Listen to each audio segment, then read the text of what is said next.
Let's talk spiritual psychosis. Spiritual psychosis can be a very frightening thing and confusing for the person who's going through it and for the people witnessing the person go through it.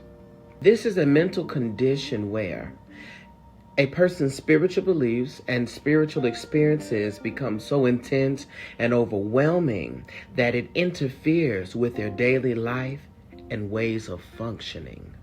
While we all have spiritual revelations, where we all go through an awakening of some sort, those are moments. Spiritual psychosis is persistent.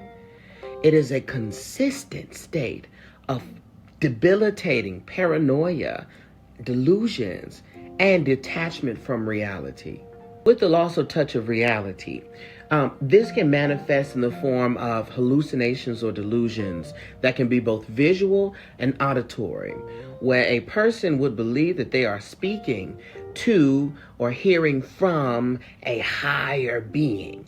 But the gag is nobody else can hear this.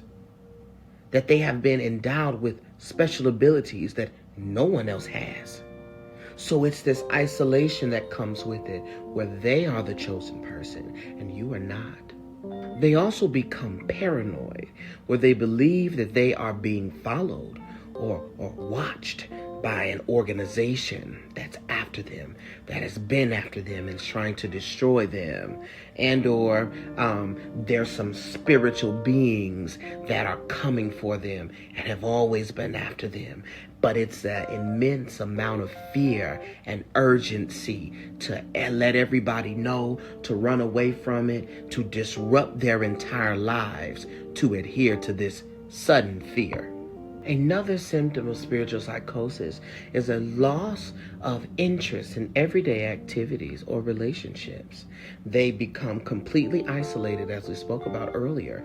But guess what? They also prefer to spend their isolation time in prayer, in meditation, right? In chanting, in reading spiritual books, their entire day, to where they neglect their eating, they don't take care of themselves, they don't want to shower, they don't want to pay any attention to their hygiene because they've got to pray, or they've got to meditate, or they've got to be one with the Spirit. And spiritual psychosis can also manifest as a loss of moral judgment. So they are willing to put themselves through dangerous task or illegal activities because they believe that it is a higher power that has sent them on a mission. You may also see, and you can see a lot of this on social media, they become obsessed with the end of the world, these apocalyptic themes of God or Jesus coming back, or the government is gonna eradicate everybody. And so they become violent, they become dangerous, they end up wanting to rally people together, okay, and escape and run. And you see, it is a level of angst and anxiety and worry and paranoia that accompanies these feelings. To help prevent us from slipping into a spiritual psychosis, it's important for us to acknowledge the duality of life. There has to be a physical, reality-based meaning to something. It can't all just be spiritual. Instead, I want you to practice.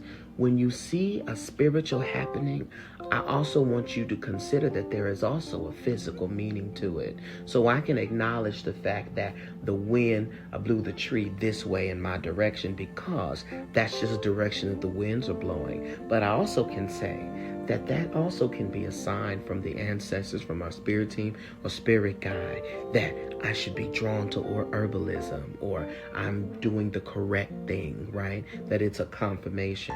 But if you ever lose the willingness to see the physical aspect, you might be slipping into spiritual psychosis.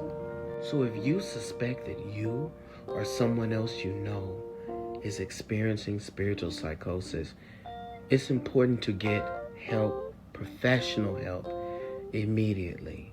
Because the beauty of this thing is that you and the person can recover and can get back to a way of living that is free, that is safe, and that is worth it.